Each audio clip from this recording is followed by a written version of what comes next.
Hey everybody, it's Dina Rico with the Creativity Cave, and look at this super beautiful card that I made using the Christmas Quilt stamp set and coordinating quilted framelits. This is a really simple card to create, and I want to give you a few tips on how to do it. First of all, I'm going to start with a half a sheet of Pear Pizzazz cardstock. I'll fold that in half, and then I have combined a couple of the quilting parts to create this card. So first of all, I'm going to take a scrap of old olive cardstock, and then I've got the quilt square along with the square, just the plain square piece. And what I'm going to do is I'm going to take and center these two pieces together. So there's kind of an even border on all the sides. And I like to use some washi tape to kind of hold this in place. And then I'm going to run it through my die cut machine. When I do that, this is the piece that I get. And I also have all of these pieces. Now these pieces are just the pieces that, came out of the center of everything. And I'm going to take those, and I've got this little container where I put them all in here so that I can use them on future projects. That way I can create my own quilt block with all of these leftover pieces that I've been gathering. And I like to store that just right inside my stamp case. All right, now I also die cut this piece, which is this right here.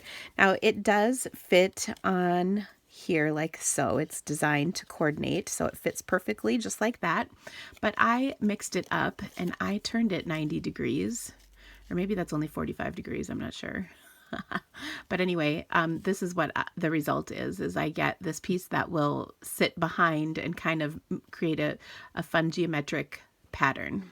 Okay, so next what I'm going to do is I have die cut myself one of these little flowery things, and I'm going to stamp a coordinating one and then obviously die cut that out as well. I just need to grab my stamp.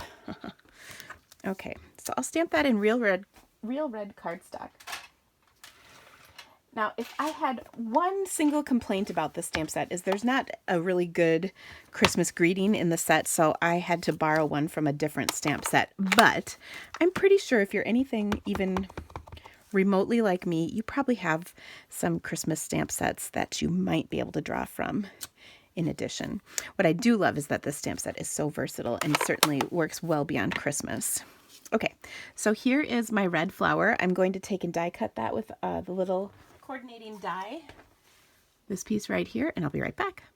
Okay, so I love that the die cuts all these pieces out. It's so easy to use that way. All right, so to finish this up, let's just assemble these pieces onto our card. So I'm going to start by positioning my solid quilt piece on here. I'll just put, some adhesive. That is crooked adhesive now, isn't it? All right, so I just have this positioned kind of right in the center. And then, like I said, I'm going to adhere this to the back. Now, I think the best way to do that is actually to get out my silicone mat and a little glue with my sponge. Okay, so I'll just squirt just a little bit of liquid glue on here. Take my sponge so that it's not all gloppy, kind of even out the glue. And then I'm just going to kind of put adhesive around here, being careful not to move my die cut shape so that I can pick it up and there's no adhesive on the front.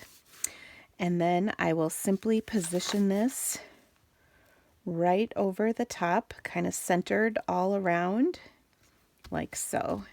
And then when I stick that down, it's adhered nicely.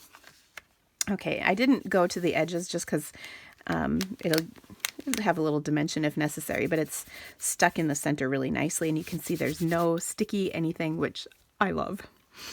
All right, we'll set this aside, and to finish this up, all we're going to do is layer these fun little pieces that sparkle and make me happy. I'll put some adhesive on the back of our silver glimmer piece, and I'm just going to line that right up so that the center line coordinates, and then the center point kind of coordinates with the center point there. So it's even. And then we'll pop this up with a dimensional right over the top, and then finish it off with the embellishment of a clear faceted gem. Now I store my clear faceted gems in, and most all of my accessories, in these clear stamp cases. They're really awesome because you can fit multiple packs in each. And of course, if you're not a demonstrator, you probably don't have quite as many of these as I do. Actually, this is just the tip of the iceberg. You could put like the clear and the gold in here, or you could put all your rhinestones, pearls, and gems all in one pack. So it's a great way to store things, and then I just have them on my shelf. They are the same size as my stamp set cases, so it's perfect. You can actually order them in a package of 4, in case you did not know that. All right, so there is all of my awesome quilting pieces adhered together. And to finish this off, I'll take the sentiment like I mentioned. I pulled this out of the set Hang Your Stocking. That was in last year's holiday catalog. I just liked the Merry Christmas and I thought it was really cute. So there you go, guys, a really simple card. Now, here's the cool part. If you change up the colors of this, you have a completely different card that doesn't have to be for Christmas. It can be for any occasion. All you have to do is change the colors around, and that will give you a totally new occasion card, but the same layout. And I think that is the real magic of the stamp set. Make sure you get it though, because it is on the retiring list. It will not be available after this catalog ends, and the framelits are while supplies last, so I don't want you to miss out. You can shop my online store by clicking the link in the description of this video for both the products, as well as for my blog post where there's more pictures of this, as well as links to my online store. Thank you guys so much for stamping with me. Have an awesome day. We'll see you again soon.